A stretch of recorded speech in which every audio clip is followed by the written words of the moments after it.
मैं आपको साफ शब्दों में एक चीज़ बता दूं कि आप उस चीज़ को दिखा नहीं सकते अपने मीडिया पे जो मैं बताना चाहूँगा। बताइए। नहीं बता सकता हूँ। नहीं दिखा, आप नहीं दिखा सकते हो। दिखा सकते। जहां 39 लाख वोट पड़ने चाहिए थे वहां 54 लाख वोट पड़े हैं, तो इसमें ईवीएम का ही खेल हो सकता है, क्योंकि जहां 39 लाख वोट हैं वहां 54 लाख वोट पड़ ही नहीं सकते हैं। मुझे ऐसा लगता है कि हाँ सही है, जो बीजेपी जिस तरीके का जहाँ ये चल रहा है वो चीज़ गलत है, उस तरीके से नहीं होना चाहिए था। अभी कर्नाटक में जीत हुई है ना कांग्रेस की, तब तो नहीं वो ठीक हुआ ना, तो ये कैसे नकली जीत हुई? ये सही तरीके से पोलिंग नहीं हुई है। जहाँ 3 लाख पोलिंग हो रहा है वहाँ 4 लाख वोटिंग काउंटिंग हो रहा है, तो कहीं ना कहीं कुछ ना कुछ धांधली है। बीएलओ का काम होता है कि वो घर घर जा कर के पर्ची दे और मतदाताओं को मतदान करने के लिए जागरूक करे, लेकिन ऐसा कहीं भी मैदान में या पूरे फील्ड में कहीं नज़र नहीं आया। समूचा विपक्ष इस पे इतराज़ कर रहा है ईवीएम मशीनों पर। जो विकसित देश हैं वो भी, उनके यहाँ भी ईवीएम मशीनों का यूज़ नहीं हो रहा है, तो इसका तो कुछ ना कुछ कारण होगा ही। तो हमारी भी यही डिमांड है कि भाई बैलेट पेपर से चुनाव कराया जाए, तभी निष्पक्ष चुनाव हो सकता है। 4 PM न्यूज़ नेटवर्क में आप सभी का स्वागत है। मैं हूं क्षितिज कांत। आपको बता दें, लगातार अखिलेश यादव सपा सुप्रीमो का एक बयान लगातार जारी हो रहा है, वायरल हो रहा है सोशल मीडिया पे, जिस पे वो बोल रहे हैं कि भारतीय जनता पार्टी की ये जो जीत है वो नकली जीत है। 17 नगर निगमों में उनकी जीत होती है और लगातार ये जो बयान है वो वायरल हो रहा है, और ये जो जीत हुई है इसको लेकर के बोल रहे हैं कि ईवीएम में भी बड़ा खेला हुआ और जो जीत है वो नकली जीत है। हम इस समय तमाम लोगों के साथ में हैं राजधानी लखनऊ में। आप देख रहे हैं यहाँ पे काफ़ी लोग हैं हमारे साथ, सभी से बात करेंगे करके और जानेंगे कि इनके आम जनता का इस पर क्या व्यूज़ है। पहले स्टार्ट आपसे करते हैं। नाम क्या भाई साहब? खुर्शीद आलम नाम है मेरा। मैं ये जानना चाहता हूँ, जो ईवीएम को लेकर के जो बात की गई है अखिलेश यादव द्वारा, या फिर कह लें कि भाजपा की जीत को लेकर बोला गया नकली जीत है, इस पर आपके क्या व्यूज़ है? देखिए, जैसे कि हम लोगों के संज्ञान में आया है कि जहां 39 लाख वोट पड़ने चाहिए थे वहां 54 लाख वोट पड़े हैं, तो इसमें ईवीएम का ही खेल हो सकता है, क्योंकि जहां 39 लाख वोट हैं वहां 54 लाख वोट पड़ ही नहीं सकते हैं। तो इसमें देखा जाए तो ईवीएम से ही छेड़छाड़ हुई है, और आने वाला भविष्य हम लोगों का जो फ्यूचर है वो अंधकार में है। जैसे कि ईवीएम से हमेशा चुनाव होते रहेंगे, तो भविष्य में कोई भी राजनीति नहीं कर सकता है, क्योंकि ईवीएम से ही जीत हार होनी है। तो इसलिए राजनीति करने का कोई मतलब ही नहीं रहता है। जनता के बीच क्या संदेश? बिल्कुल बिल्कुल। आपका नाम क्या है?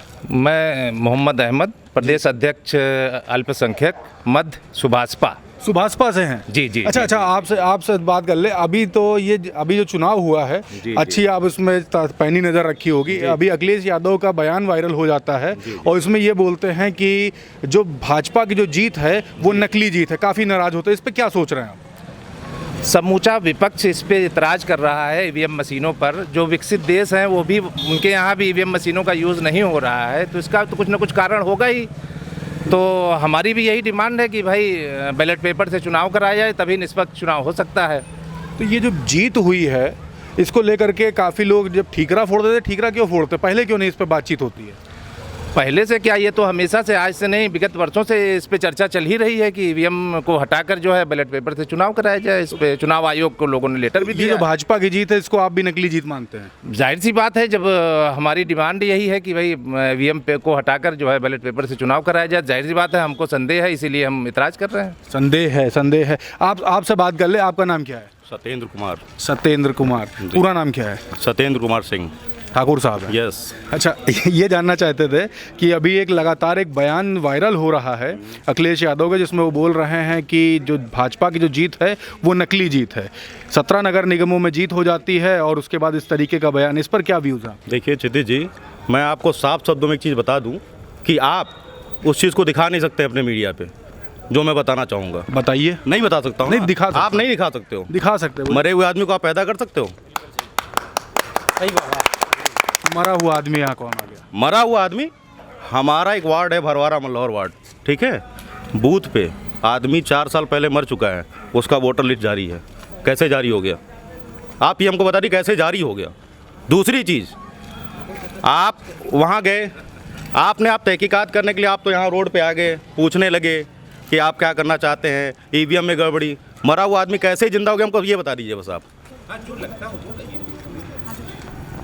कितने ऐसे वोट हुए वहाँ पे करीबन 20 वोट तो मैंने देखा है। जिनकी डेथ हो चुकी है उन्होंने वोट डाला? जी। अच्छा, एक बात और कर लें, जो बयान जो वायरल हो रहा है इस पर क्या व्यूज़ हैं आपके? कौन से बयान? अभी अखिलेश यादव के इसे मैंने इस पे पूछा तो आपने कहा कि अब मरा हुआ आदमी जिंदा हो सकता बिल्कुल है, सही तो क्या बात। ये अब मानते हैं क्या बीजेपी की ये चाल है? मैं किसी पार्टी को सर्कुलर नहीं बोलूँगा कि बीजेपी की चाल है। तो इलेक्शन कमीशन पे आप उंगली उठा रहे हैं? बिल्कुल उठा रहे हैं। इलेक्शन कमीशन, आप ये बताइए, पहले चुनाव का आदेश आया कि आप मार्च में होगा, ठीक। मार्च के बाद 3 महीने का टाइम लिया गया, 3 महीने का समय। 3 महीने तक चुनाव आयोग कौन सी समिति बना के बैठा करके इस जांच कर रही थी, सर्वे कर रही थी, जो मरा हुआ आदमी पैदा हो गया। आप ये बताइए कहाँ से आ गया? तो कहीं ना कहीं बड़ी चूक हुई है। बिल्कुल चूक हुई है। क्या अभी फिर से 2024 में लोकसभा चुनाव होगा जी। तो क्या लगता है उस पर आवाज़ें फिर उठाई यही चीज़ जाएंगी? होगा, फिर यही चीज़ होगा। आवाज़ें उठाई जाएंगी? बिल्कुल उठाई जाएंगी। अब की बार हम युवा बिल्कुल उठाएंगे इस चीज़ पे, आवाज़ें बिल्कुल उठाएंगे, बिल्कुल। देखिए, नाराज़गी काफ़ी है। आपका नाम भैया क्या है? गुलाब भारती। गुलाब जी। अच्छा गुलाब जी, सेम क्वेश्चन है, सेम यही क्वेश्चन है। जिस तरीके से लगातार बयान वायरल हो रहा है अखिलेश यादव का, ईवीएम को लेकर के उंगली उठा दी गई और भारतीय जनता पार्टी की जो जीत हुई है इतने भारी बहुमत से, उस पर भी कहते हैं इनकी नकली जीत है।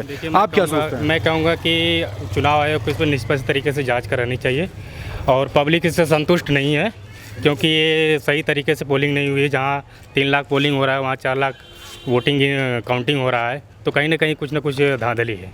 कहाँ के रहने वाले हैं आप? मैं गाजीपुर का रहने वाला हूँ। गाजीपुर के रहने वाले। दूसरी बात कर ली, जब इस तरीके की जब गतिविधियाँ होती हैं, युवा हैं आप, क्या वर्क क्या करते हैं? मैं एक सिविल इंजीनियर हूँ। अच्छा, सिविल इंजीनियर। इस तरीके की जब गतिविधियाँ होती तो गुस्सा नहीं आती आप लोग को? देखिए, गुस्सा तो आती है, लेकिन आदमी क्या कर सकता है। आदमी सत्ता शासन में जो है वो लोगों की चल रही है।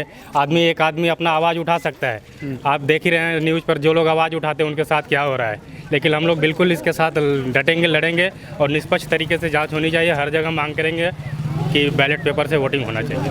बैलेट पेपर से वोटिंग होना चाहिए? जी बिल्कुल। अच्छा, देखिए हमारे साथ एक महिला भी है, इनसे बात करते हैं। मैम, आपका नाम क्या है? कल्पना। अच्छा, कल्पना जी, पूरा नाम क्या लिखती हैं? कल्पना रावत। अच्छा कल्पना जी, अभी अखिलेश यादव के बयान को लेकर के हम बात कर रहे थे कि क्या ये जो जीत है भाजपा की, ये वाकई में नकली जीत है या उनकी खुद की जीत है जिस पर लगातार विपक्ष उंगली उठा रहा है? पहली बात तो मुझे ऐसा लगता है कि जो जितने वोटर लिस्ट पे नाम थे वो पहला उसमें मिसिंग था काफ़ी। उसमें जो लोग जा रहे थे वोट डालने के लिए उनके नाम ही नहीं थे।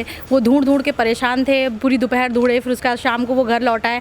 सबसे पहले नाम मिसिंग थे। ये भी एक कुछ हो सकता है कि भाई अपने वोटर को बढ़ाने के लिए उन्होंने जो चीज़ें रखी हों उनके नाम दिए हैं, बाकी जो लोग उनके पक्ष में थे उनके नाम गायब कर दिए गए हैं। पहला तो ये धांधली लगती है। बाकी मुझे ऐसा लगता है कि हाँ सही है, जो बीजेपी जिस तरीके का जहाँ ये चल रहा है वो चीज़ गलत है, उस तरीके से नहीं होना चाहिए था। और ये अखिलेश जी का जो बयान है बिल्कुल सही है। अच्छा, एक बात और कर ले, इलेक्शन कमीशन को दोषी मानती हैं या पार्टी को दोषी मानती है या एडमिनिस्ट्रेशन को, किसको दोषी मानती है? मुझे तो लगता है एडमिनिस्ट्रेशन। हाँ जी, एडमिनिस्ट्रेशन पे क्वेश्चन मार्क हाँ उठा हाँ रहे हैं। हाँ बिल्कुल। आपका नाम क्या है? प्रमोद कुमार रावत नाम है मेरा। अच्छा प्रमोद जी, सेम क्वेश्चन है। जिस तरीके से अखिलेश यादव का बयान वायरल हो रहा है, आपके क्या व्यूज़ हैं? भाई, निर्वाचन आयोग ने बिना चुनाव की तैयारी किए हुए चुनाव करवा दिया। पहले तो ये मार्च में जारी हुआ था कि मार्च में निकाय चुनाव होगा। उसके बाद 3 महीने का समय लिया गया, जिसमें निकाय चुनाव के निर्वाचन आयोग के द्वारा अपने कर्मचारियों की ड्यूटी लगवाई गई।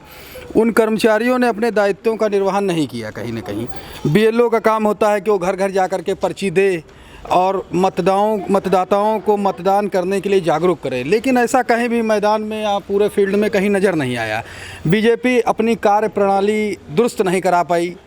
इससे बीजेपी को फ़ायदा ही हुआ है। जहाँ तक बीजेपी अपने जो वादे किए उन वादों पर भी खरी नहीं उतरी। आज की डेट में मार्केट की स्थिति बहुत ख़राब है। आदमी खाने और कमाने जीने के लिए बहुत ही बदहाल स्थिति में आ चुका है। तो इस स्थिति में हम भाजपा की प्रचंड जीत को नहीं मानते हैं। कहीं ना कहीं ईवीएम पर सवाल उठाएंगे हम लोग कि ये गलत हुआ। जो नतीजे आ रहे हैं ये शंका इन पर की जा सकती है, क्योंकि इतना अच्छा भाजपा ने काम नहीं किया है जिस हिसाब से प्रचंड जीत उनको मिली है। जनता में बहुत रोष है, चाहे जो कहा जाए, लेकिन निर्वाचन आयोग अपनी भूमिका सही से नहीं निभा पाया। प्रशासन की भी कमियां रह गई, प्रशासन ने भी अपना दायित्व सही से नहीं निभाया। यही चीज़ है। अच्छा फिर से आपके पास में आते हैं। अभी सभी उंगली उठा रहे हैं, अब क्या आप लोग के क्या कदम होंगे, किस तरीके से इसमें विरोध व्यक्त करेंगे या फिर इसके पक्ष में रहेंगे? ईवीएम से होना चाहिए, बैलेट पेपर से होना चाहिए, क्योंकि लगातार देख रहे हैं विपक्ष हमेशा तीखे प्रहार तो करता है लेकिन आगे सारा मामला फुस हो जाता है। हाँ, विपक्ष एकजुट है और पूरी तरीके से विपक्ष चाहता है कि बैलेट पेपर से चुनाव हो, और आने वाले समय में अगर बैलेट पेपर से चुनाव नहीं होते हैं तो एक तरीके से देखा जाए तो राजनीति समाप्त हो जाएगी। राजनीति समाप्त, पीछे कुछ देखिए सीनियर सिटीजन्स भी हैं, इनसे बात। चाचा नाम क्या है आपका? हमारा एमबी नायर। फिर से बता दें। एमबी नायर। अच्छा, हम ये जानना चाहते हैं, अखिलेश यादव जिस तरीके से लगातार क्वेश्चन उठा रहे हैं, जो भाजपा की जीत हुई है वो ईवीएम के वजह से हुई है और वो उनकी नकली जीत है, आप क्या सोचते हैं, वाकई में नकली जीत है या जो जीत है वो वाकई भाजपा की मेहनत है? भाजपा का मेहनत नहीं होगा। नहीं, मेहनत नहीं है, ऐसा क्यों कह रहे हैं आप? चला देखिए ना रोड में सब में कुछ ये नहीं, ये देखिए मट्टी दूसरा डालो पाटो, मतलब काम सही से नहीं किया है। चाचा आपका नाम क्या है? जोगेश्वर प्रसाद यादव। अच्छा, हम ये जानना चाहते हैं, अखिलेश यादव का बयान लगातार वायरल हो रहा है सोशल मीडिया, वो कह रहे हैं कि जो भाजपा की जीत है वो नकली जीत है, तो क्या वाकई में नकली जीत है या फिर उनकी असली जीत है? विपक्ष ज़बरदस्ती क्वेश्चन उठा रहा है। नहीं, वो तो परिश्रम से उन्होंने अपनी जीत हासिल की है और काम उनके हो रहे हैं, लेकिन बीच बीच में जो आपके उनके समर्थक हैं, कार्यकर्ता हैं, वो सही ढंग से काम नहीं कर पा रहे। भाजपा समर्थक या कार्यकर्ता सही से काम नहीं कर रहे जी, तो नाराज़गी है इस बात को लेकर के? हाँ, और तो उनका शासन, उनकी सत्ता ठीक है, सब कुछ बढ़िया है। बढ़िया बढ़िया बढ़िया। चाचा आपका नाम क्या है? अरे हमारा नाम तो राजू जी। राजू। अच्छा राजू जी, हम सभी से क्वेश्चन पूछ रहे हैं, अखिलेश यादव लगातार क्वेश्चन उठा रहे हैं कि जो भाजपा की अभी जो जीत हुई है 17 नगर निगमों में वो उनकी नकली जीत है, ईवीएम को भी क्वेश्चन उठा रहे, तो वाकई ये नकली जीत मानते हैं या फिर ये भाजपा का खुद का परिश्रम है जिससे जीत हुई है? ऐसा कैसे सर, अभी कर्नाटक में जीत हुई है ना कांग्रेस की, तब तो नहीं वो कुछ हुआ ना, तो ये कैसे नकली जीत हुई? अच्छा, कर्नाटक में भी चुनाव हुआ है तो उसमें तो कांग्रेस जीती है, तब वहाँ तो नहीं कुछ बोला गया, यहाँ क्यों बोला जा रहा? वो भी ईवीएम तो वो भी है ना। बिल्कुल जी। आप कुछ कहना चाहते हैं, क्या कह रहे हैं? हम ये कहना चाह रहे हैं कि निर्वाचन आयोग और पूरे प्रशासन से निवेदन है कि 2024 का जो लोकसभा चुनाव करवाया जाए उससे पहले ही आधार कार्ड को मतदाता पहचान पत्र से लिंक कर दिया जाए। जिस तरीके से पैन कार्ड लिंक है, सारी सुविधाएं हमको आधार कार्ड के ही आधार पर मिल रही हैं, तो क्यों ना हमें मतदान देने का अधिकार भी जो है इससे आधार कार्ड से लिंक करा के दिया जाए, जिससे फर्जी मतदाता ना बढ़ पाए, धांधली ना हो पाए और भविष्य में किसी का वोट ना कट जाए। हर व्यक्ति जो है इस मतदान करने का अधिकार उसको मिल जाए, वो वंचित ना हो पाए। हम लोग इस बार निकाय चुनाव में लिस्ट में नाम नहीं आया, बहुत सारी समस्याएं हुई, लोग बड़ी आशा करके गए वोट डालने और वहाँ उनका नाम नहीं मिला, बहुत ही मायूस होकर लोग लौटे। जनता में इस चीज़ का बहुत बड़ा रोष रहा। लोगों ने कहा कि जब 33% पास व्यक्ति को 33% के नंबर पर बच्चे को फेल माना जाता है तो हम 25% की सरकार कैसे चलाएं? भाई 100 में 33% नंबर एवरेज आता है, 32 वाले को फेल मान लिया जाता है। अब 30% या 25% या 28% मतदाता जो सरकार चुन रहे हैं, क्या वो 100% मतदाताओं के लिए सही काम करेगी? हम कैसे आशा करें? ये बहुत ही गलत चीज़ है। बिल्कुल, आप ये देख रहे हैं तमाम लोग क्वेश्चन भी उठा रहे हैं और तमाम लोग फेवर में भी हैं, लगातार बता रहे हैं कि यहाँ पर जिस तरीके से सपा सुप्रीमो अखिलेश यादव ने क्वेश्चन उठाया कि ये जो भाजपा की जीत है वो नकली जीत है, उस पर कुछ लोग समर्थन में थे, कुछ लोग ये कह रहे थे कि जिस तरीके से कर्नाटक में जीत हुई, वहाँ पर कांग्रेस की जीत हुई, वहाँ पर भी ईवीएम का प्रयोग हुआ, तो यहाँ पर भी प्रयोग हुआ, किस तरीके से धांधली हो सकती है। देखने वाली बात होगी जो आखिरी में एक क्वेश्चन उठाया गया है कि जो लिंक करा दिया जाए आधार कार्ड और वोटर आईडी कार्ड, इस पर किस तरीके का वर्क होता है और क्या कुछ होता है, ये देखते रहिए हमारे चैनल पे। मैं ग्राउंड रिपोर्ट आपको दिखाता रहूँगा, आपके कोई मुद्दे हैं वो भी लिखिए। मैं हूँ क्षितिज कांत, कैमरा पर्सन शुभम के साथ 4PM न्यूज़ नेटवर्क के लिए। धन्यवाद।